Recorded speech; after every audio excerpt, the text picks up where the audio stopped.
So while we were walking, came across this.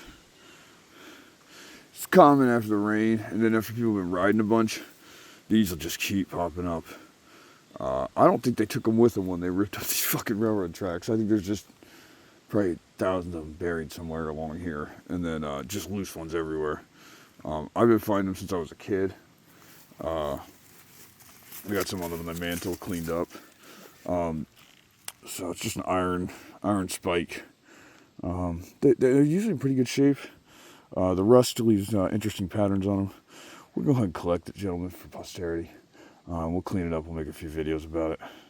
So, all right, gentlemen, we'll see you.